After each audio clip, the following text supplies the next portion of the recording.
Surveying and military are both the same thing. Military is surveying, surveying is military. You cannot do any operation without surveying, without map. Like we used to say that surveying is the bedrock of any development. So also, surveying is the bedrock of any military operations. And if you look critically at survey equipment, right from the old type of equipment to the modern technology, they are byproduct of military. So military itself is surveying. Before any operation can be carried out, it has to be situated. That means the land, the ground that the battle is going to be fought, whether a country or everything, has to be situated. The troops have to know the ground and the terrain or where they're going to fight. Like in those days, we call it sand modeling, where you situate the area you are going to fight, you describe the ground for your troops, you tell them the landmarks, what and what they are to face. But the modern technology has gone too far about that. You can even tell weather forecast about where the operation is going to take place. Military map, indeed, helps in the security fightings, security operations of the country. Why I have to say that? One, take for instance, what causes dispute among nations is dispute between boundaries. Like if you look at Nigeria critically, the government are so made that we have interstate boundary and international boundaries organizations. This deal with, when we talk of interstate, this deal with dispute between states and between states, adjoining states, when they have disputes. That's the boundary commission that takes over that. When it comes to international boundary commission, it's between the countries that are involved. Maybe, take for instance, Nigeria and Benin Republic, there's International Boundary Commission in charge of that. Nigeria and Cameroon, there's International Boundary Commission on that. So they take care of this. So purely, when you talk of surveying, you cannot just put security outside. Or when you talk of security, you cannot just put military aside. They are both hand in hand. In fact, the byproduct of military is just the surveying, because the surveying has to be precisely and accurately defined to avoid all these unnecessary disputes. Are you saying that surveying and military Siamese twins? Come again? Are you saying that surveying and military are Siamese twins? Yeah. Without, like, you want to fight, the tools you are going to fight or you are going to use to fight or where you are going to fight, it has to be defined. And that's the grant. And that grant is where the surveying comes in. So, operation, like in those days, or even nowadays, anything you are doing in military, you talk of map reading, map interpretation, intelligent gathering, all are on maps. So you cannot do anything when it comes to security without maps. And it has to be precise. That's why the surveyors are very, very necessary and are indeed compulsory in military operations. If that is the case, how come Nigeria has not been able to overcome its security challenges? We have abundance, qualified surveyors. You see, mapping out the landmarks and the likes, knowing where the bandits, the armed Fulani herdsmen, where they are, the terrorists. Why has it been protected in these security challenges? You see, fighting terrorists is not just on single roadside. It's involved It could be, it can be straightened with economy and the policies of the government. It can be military capacity and capability. And let me talk about military capability here. We have, for instance, Nigeria has quite capable hands. In terms of maps, before I left the army in 2019,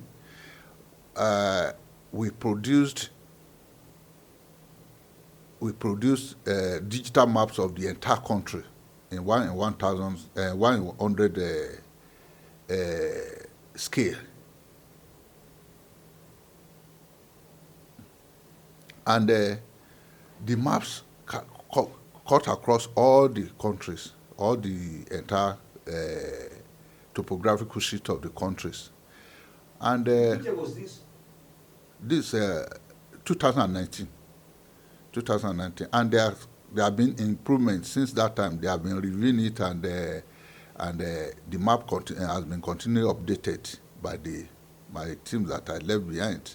And the army are so good in it because they spend a lot of money preparing these maps, or making us to digitize these maps.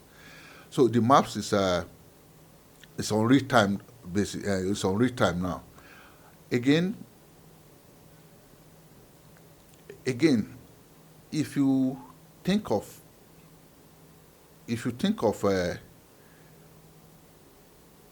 the map generally, or the military in operation generally, when it comes to security, it's not only, like I said, it's not only the capability of the military, but there are other attached phenomena into it. Government willingness in it. When I say government willingness, it's the same government policy, and political intentions. So those form the major thing. So military aspect is just a minor thing. And you see, let me just be straightforward here. I've mentioned it before. This type of terrorist fighting is affecting us here just because of, I'm sorry I have to say this, but I'm sorry if I don't know. We need, what we can use to fight these terrorists is high technology. High technology, when I say high technology, I mean satellite technology. There's no country in the whole world that can fight this type of war with just foot intelligent gathering. It has to be high technological base. Even the drones we use are based on satellite technology, and these have MOU with the satellite providers. So we need to have our own satellite here in the country, at least 4 satellites, 4 basic satellites that will be precise, that will be in the point 1 cm, or 1 cm rather, 1 centimeter resolution satellites. If we have 4 of these, which we can be in tandem, like XY said, that's the coordinate of northern, eastern, and Z, then with timing to accurately show what time did this thing, the epoch, what time did this thing happened, then we'll be able to fight the terrorists. Until we do that, before we'll be able to secure Nigeria when it comes to terrorist fighting. A few minutes ago, you said Nigerian military has the capability, the military personnel, but do they have the capacity? Yeah, the military have the capacity of producing their maps. Capacity and also the capability? They have the capability and capacity of producing their maps. But you see, with the improvement in technology nowadays, they need to be improved. I mean, their trainings and the equipment need to be continuously improved as the technology improves. Yes, updated rather. Would you say over the years the Nigerian government has shown the willingness to fight terrorism, husband attack, and also banditry? Yes, that's exactly what I said. I said there's willingness to fight, but there are so many other aspects of the terrorist, of fighting the terrorist.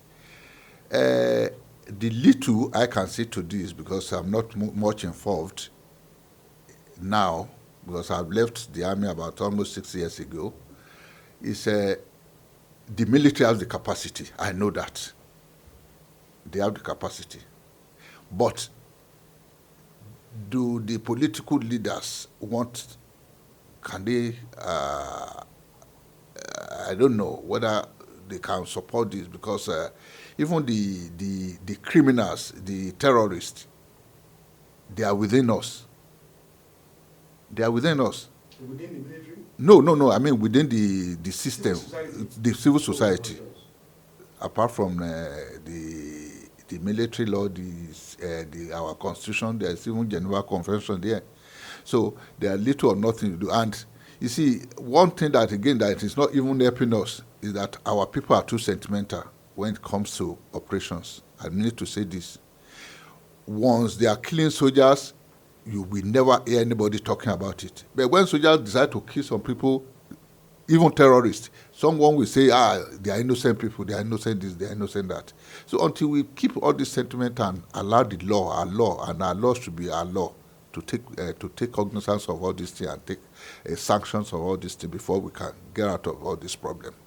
Because if some people kill some people, now, they say, it's my people, and they just kill my people. But I could remember something happened that the military bombs somewhere. There are terrorists hiding in that place. They are not wearing, the terrorists are not wearing, it's not conventional war. So, and unconventional war are difficult to fight. You will have casualty of even the innocent people among, because the terrorists will hide among the civilians.